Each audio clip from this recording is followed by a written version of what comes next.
Hola, en esta ocasión vamos a hablar sobre proyectos de nación. Nuestro equipo está conformado por mí, Xiomara Paredes, Sara y Rebeca. Primero vamos a hablar de proyectos de nación. Los proyectos de nación se basan principalmente en tres características.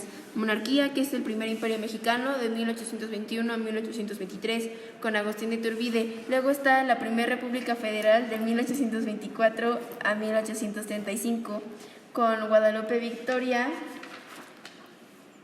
Vicente Guerrero, Valentín Gómez Farías y Antonio López de Santa Anna.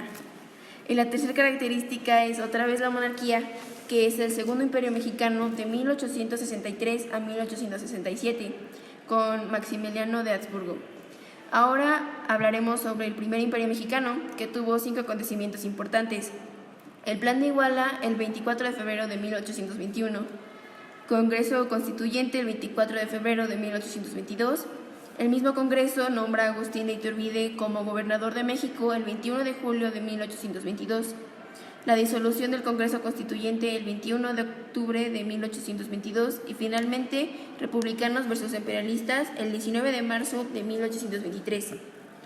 Hablando sobre proyecto republicano, el 12 de julio de 1823 fue la República Federada, Supremo Poder Ejecutivo en 1823 a 1824, centralistas y federalistas el 7 de noviembre de 1823 y finalmente la Constitución de 1824.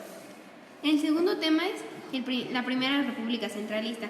Fue el Partido Conservador Mexicano de 1849 a 1867, concentrado en un órgano central, monopolización y cargos públicos. Santa Anna fue presidente en 1833 con Valentín Gómez Farías como vicepresidente. Hablando sobre las 7 leyes, tienen principalmente 3 características. Se basa en un solo poder, destruyen todo tipo de soberanía nacional y no se pueden criticar o alterar en los siguientes 6 años. Luego sigue la Guerra de los Pasteles, que ocurrió en 1838 debido a una demanda del gobierno francés al mexicano por una pastelería, y la demanda fue de 600,000 pesos. La Segunda República Central fue una dictadura de 1843 a 1849 que anula el cuarto poder supremo y regresa a la Constitución de 1824, y la venta de la mesilla fue en 1836. Proyecto liberal. Las reformas liberales de José María Luis Mora y Valentín Gómez Farías en 1833. Estos tienen como principales características que fue una educación laica, reducción del poder de la Iglesia y la desmonetización de bienes de la Iglesia a favor del gobierno.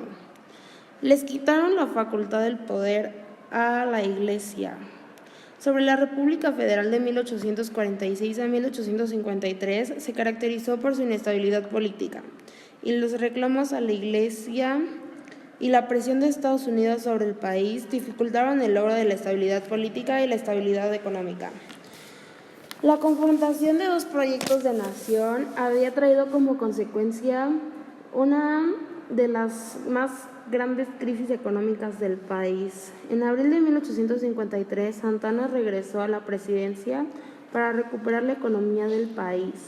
Santa Anna cobró impuestos de manera desmedida y se hizo llamar Alteza Serenísima. Decretó una ley para ser dictador vitalicio. Hablando sobre las intervenciones extranjeras, en la conspiración de 1827 se trató la ley de expulsión, que consistía en sacar a todos los españoles de México. En 1827 fue la Reconquista y la expedición militar de 1829 trató el convenio de Pueblo Viejo. Al final, en 1836, España reconoce la independencia de México. Ahora, hablando sobre la intervención francesa, en 1830 Luis Felipe, rey de Orleans, reconoce a México como país independiente. A su vez, ocurrieron tratados comerciales el 9 de mayo de 1827 a 1831. En 1832 se hicieron tratados para romper relaciones comerciales con México, al igual que en 1838 ocurrió la Guerra de los Pasteles. La segunda intervención francesa ocurrió de 1862 a 1864. En 1862 de mayo ocurrió la Batalla de Puebla con Ignacio Zaragoza. También ocurrió la Guerra de 1846 a 1848, que el acontecimiento más importante fue el 2 de febrero de 1848, donde el gobierno mexicano firma los tratados de Guadalupe Hidalgo, los cuales pusieron fin a la guerra y ocasionaron que México perdiera más de la mitad de su territorio. El último tema es la intervención francesa. Los antecedentes de la intervención tuvieron como características elecciones de los liberales que llevó a la presidencia en junio de 1861 al liberal Benito Juárez, quien intentó reorganizar la economía devastada de nuestro país y determinó suspender el pago de la deuda pública. Ante la escasez de recursos, a su vez generó el reclamo de algunas naciones como Francia, España e Inglaterra. Los conservadores, quienes creyeron que era necesario un gobierno, interesaron al emperador francés Napoleón III en la instalación de un imperio en México y vieron una oportunidad de una monarquía en México que le permitiría a Francia bloquear la expansión de su rival Estados Unidos. Y Francia, Inglaterra y España formaron la Triple Alianza. Bueno, eso es todo por hoy. Gracias por escucharnos.